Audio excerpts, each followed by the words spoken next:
নামাজ বড় দরকার, ইমানের আলামত, খুব কষ্টের কাজ। রোজা কষ্টের কাজ, যাকাত দেওয়া, নিজের হালাল উপার্জনের টাকা মানুষকে দিয়ে দেওয়া খুবই কষ্টের কাজ।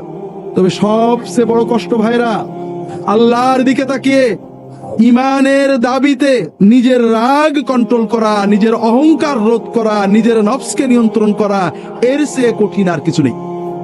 কথা বুঝতে পারেননি? নামাজ কষ্ট, রোজা কষ্ট, না রাগের মাথায় গাল না দিয়ে চুপ করে থাকা কষ্ট? ঠিক করে কোনটা কষ্ট? সকাল থেকে সন্ধ্যা পর্যন্ত মুসলমান 17 ঘন্টা, 16 ঘন্টা, 15 ঘন্টা না খেয়ে না পান করে ক্ষুধা পিপাসায় বুকের ছাতি ফাটিয়ে রোজা রাখে না? ক্ষুধা থেকে সবর করে আসে, সে গোপনে পানি খেলে কেউ দেখবে না, তারপরেও সে পানি না খেয়ে, ভাত না খেয়ে কষ্ট করে না? কিন্তু ওই মুসলমানই ওই রোজা অবস্থায় একজন একটা বাজে কথা করলে ভট করে রেগে খারাপ কথা বলে না? তাহলে 17 ঘন্টা না খেয়ে থাকা কঠিন, না রাগের মাথায় নিজেকে নিয়ন্ত্রণ করা কঠিন? আপনারা বলবেন রাগ তো একটা মানে ন্যাচারাল, এ তো হুজুর কন্ট্রোল করা যায় না। এটাও একটা মিথ্যা কথা। আপনি প্রচন্ড রেগেছেন, একজন রিকশাওয়ালা আপনার পায়ের উপর চাকা তুলে দিয়েছে বা আপনার জামা ছিঁড়ে দিয়েছে, একজন গরিব মানুষ বাজে কথা বলেছে, একটা ফকির আপনার ধাক্কা দিয়েছে, আপনি যাচ্ছিলেন মসজিদ থেকে বেরিয়ে একটা ফকির জামা ধরে টান দিয়েছে, আপনি রেগে চোখ লাল করে তাকিয়েছেন, ঘুষি দেবেন বা রাগ করবেন? এমন সময় দেখেন আপনার পাশেই এমপি সাহেব দাঁড়িয়েছে, আপনাকে ডাক দিয়েছে, আপনার রাগ কি থাকবে? তাহলে এমপি কে দেখার কারণে আপনার রাগটা চলে গেল, ঠিক না? আপনি ঘরে বউয়ের সাথে অথবা আপনার বউ স্বামীর সাথে ঝগড়া করছে, রাগ একেবারে চোখ লাল হয়ে গেছে প্রচন্ড। এমন সময় দেখেন ঠক ঠক করে দরজায় কেউ কি করছে, ঠক করছে, নক করছে। আপনি রাগে চোখ বুলিয়ে গেলে বিরক্ত করে এই অসময়ে দরজা খুললেন, দরজা খুলে দেখেন আপনার বস দাঁড়িয়ে আছে, রাগ তো থাকবে? রাগ থাকবে তো? থাকবে না। আপনি ঝগড়া করছেন আপনার বউয়ের সাথে, স্বামীর সাথে, অথবা বন্ধুর সাথে, অথবা আপনার কোনো অধীনস্থ একেবারে রেগে চোখ লাল হয়ে গেছে, যা তা গাল দিচ্ছেন, মোবাইল বেজে উঠলো, মোবাইল মনে হলো ফেলে দেবো, তাকাই দেখি প্রধানমন্ত্রী দপ্তর থেকে ফোন করেছে। রাগ থাকবে? থাকবে না? থাকবে না। তাহলে আমরা যে বলি রাগ দমন করা যায় না, এটা মিছে কথা। রাগ খুব দমন করা যায়। কথা হলো আপনি কাকে দেখে দমন করবেন?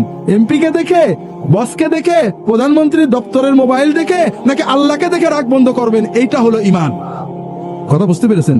যখন আপনার ইমান সবসময় অ্যাক্টিভ থাকবে, প্রচন্ড রাগ হয়েছে, টর মারতে, কিল মারতে মন চাচ্ছে, গাল দিতে মন চাচ্ছে, কিন্তু আল্লাহ দেখছে, বেফাস কথা বললে রাগ করবে। আল্লাহ কুরআন কারিমে বলেছেন, وسارعوا إلى مغفرة من ربكم وجنة عرضها السماوات والأرض أعدت للمتقين। তোমরা দৌড়াও সেই জান্নাতের দিকে, তোমরা দৌড়াও সেই জান্নাতের দিকে যে জান্নাত আসমান জমিনের মতো প্রশস্ত। সেই জান্নাত আল্লাহ বানিয়েছেন মুত্তাকিদের জন্য। সেই মুত্তাকি কারা? টুপি, জুব্বা, পাগড়ি, তাহাজ্জুদ কোনটাই রাসূলুল্লাহ আল্লাহ কোরআনে বললেন না। কোন মুত্তাকি? الذين ينفقون في السراء والضراء والكاظمين الغيظ والعافين عن الناس। আল্লাহ মুত্তাকি, যে মুত্তাকিদের জন্য জান্নাত বানিয়েছেন, সেই মুত্তাকিদের পরিচয় দিয়ে 4টে কোয়ালিটি বলেছেন। 1 নম্বর হলো তারা অভাব থাক আর সচ্ছল থাক, দারিদ্র থাক আর সম্পদ থাক, সবসময় যতটুকু পারে আল্লাহর পথে ব্যয় করে। ব্যয় করে মানে কি?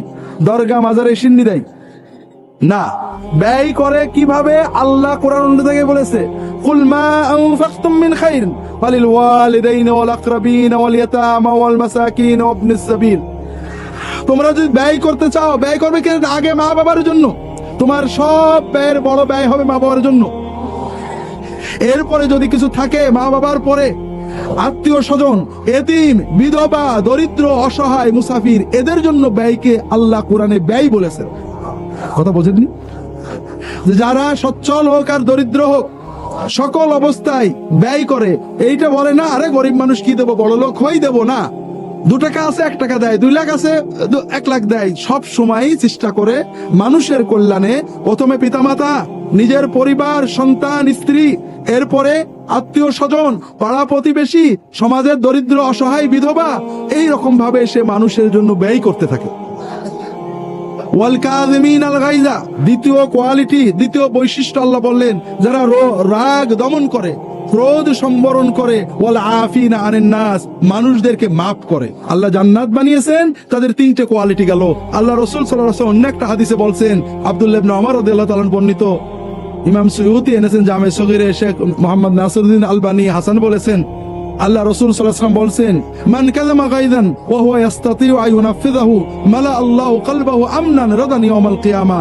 যদি কারো রাগ হয়েছে, এমন মানুষের উপরে রাগ হয়েছে যেখানে রাগ ঝাড়া যায়, রাগটাকে এক্সিকিউট করা যায়, স্ত্রীর উপরে, স্বামীর উপরে, ছেলের উপরে, মেয়ের উপরে, ছাত্র ছাত্রীর উপরে, নিম্ন কর্মচারীর উপরে, গরিব মানুষের উপরে, দুর্বলের উপরে, যাকে রাগ ঝেড়ে দেওয়া যায়, এই রকম কারোর উপরে যদি কারো রাগ হয়, এরপরও ঝেড়ে দেওয়ার, শাস্তি দেওয়ার, গাল দেওয়ার সুযোগ থাকা সত্ত্বেও সে রাগ দমন করে, মাফ করে দেয়, কিয়ামতের দিনে যেদিন সবাই উৎকণ্ঠিত থাকবে, রাসূলুল্লাহ সাল্লাল্লাহু আলাইহি ওয়াসাল্লাম বলছেন, কিয়ামতের দিনে আল্লাহ তাআলা তার অন্তরটাকে শান্তি, নিরাপত্তা, তৃপ্তি দিয়ে ভরপুর করে দেবেন। যে মুত্তাকিদের জন্য আল্লাহ জান্নাত বানিয়েছেন, সেই জান্নাতে যাওয়ার মুত্তাকিদের চতুর্থ কোয়ালিটি হলো যে তারা গুনাহ করে। তারা কি করে? বড় মজার ব্যাপার না? والذين إذا فعلوا فاحشة أو ظلموا أنفسهم ذكروا الله فاستغفروا لذنوبهم ومن يغفر الذنوب إلا الله ولم يصروا على ما فعلوا وهم يعلمون। মুত্তাকি হওয়ার মানে নিষ্পাপ, বেগুনাহ হয়ে যাওয়া না। আপনি নিয়ত করলেন আমি ওযু সহ থাকবো, আমি আর ওযু ছাড়া থাকবো না, তার মানে আপনার কোনোদিন ওযু ভাঙবে না নাকি? ভাঙবে? ভাঙার সঙ্গে সঙ্গে কি করতে হবে? ওযু করে নিতে হবে। ভাই, মানুষ নফসের প্ররোচনায়, শয়তানের প্ররোচনায় গুনাহ করে ফেলতে পারে। আল্লাহ যখন দেখেন শয়তানের প্ররোচনায় করেছে, করার ইচ্ছা ছিল না, বাদ দেওয়ার চেষ্টা করেছে, সঙ্গে সঙ্গে তওবা করতে হবে। আল্লাহ বলছেন, যারা যদি কখনো গুনাহ করে ফেলে, অন্যায় অশ্লীল কাজ করে ফেলে, সঙ্গে সঙ্গে আল্লাহর কথা মনে পড়ে যায়, সঙ্গে সঙ্গে দেরি না করে, রেট না করে আল্লাহর কাছে মাফ চায়, আর আল্লাহ ছাড়া তো কেউ মাফ করতে পারে না, তারা জেনে শুনে ওই গুনাহটা বারবার করে না, একবার হয়ে গেলেই সঙ্গে সঙ্গে তওবা করে, তওবাটাকে বসিয়ে রাখে না শেষ জীবনে করার জন্য। এই রকম যারা মানুষ, তাদের জন্য আল্লাহ জান্নাত বানিয়ে রেখেছেন। আল্লাহ কোরআন কারিমে অন্য জায়গায় বলেছেন, ইন্নামাত তাওবাতু আলাল্লাহি লিল্লাযিনা ইয়ামালুনা সুআ বিজাহালাতিন সুম্মা ইয়াতুবুনা মিন করিব। যারা আল্লাহ তওবা কবুল করবেনই, আল্লাহর দায়িত্ব হলো তাদের তওবা কবুল করা। যারা একটা গুনাহ করে ফেললে তাড়াতাড়ি তওবা করে আল্লাহর কাছে বলে, আল্লাহ আর করব না, মাফ করে দাও, আল্লাহ এদের তওবা কবুল করবেন, এটা নিজের দায়িত্ব হিসেবে নিয়েছেন। ওয়ালাইসাত তাওবাতু লিল্লাযিনা ইয়ামালুনা সাইয়্যাত হাত্তা ইযা হাদারা আহাদাহুমুল মাউতু ক্বালা ইন্নী তুবতুল আন ওয়ালাল্লাযিনা ইয়ামুতুনা ওয়া হুম কুফফার। আর যারা গুনাহ করে আর জমায়েত হয়ে মরার আগে করব, অথবা গুনাহ নিয়েই মরে যায়, কাফের হয়ে মারা যায়, এদের তওবা আল্লাহ কবুল করেন। হ্যাঁ, মরণ পর্যন্ত তওবা কবুল হবে, কিন্তু আপনি জীবনের সব গুনাহ জমায়ে রাখবেন না। আপনি প্রতিটি গুনাহ করার সঙ্গে সঙ্গে তওবা করবেন। শেষ জীবনে যেগুলো হবে, মরার একেবারে শেষ নিঃশ্বাস, ঘড়ঘড়ির আগ পর্যন্ত আল্লাহ কবুল করবেন। কিন্তু আমরা যেটা করেছি ভাইরা, আজীবন নিশ্চিন্তে গুনাহ করি, মরার আগে হুজুরে ডেকে এনে তওবা পড়ি। ভাই, আর যাই করেন, আমাদের যাই দেন হাদিয়া তোফা, আপনাদের কোনো লাভ হচ্ছে না। আপনারা ঘরে বসে যখন যে গুনাহ হবে তওবা করবেন, হুজুরের কাছে আসবেন, তওবার মহব্বত, তওবার আবেগ তৈরি করবেন, আর সবসময় কোনো গুনাহ পিছিয়ে রাখবেন না। আল্লাহ কবুল করে নিন, আমিন।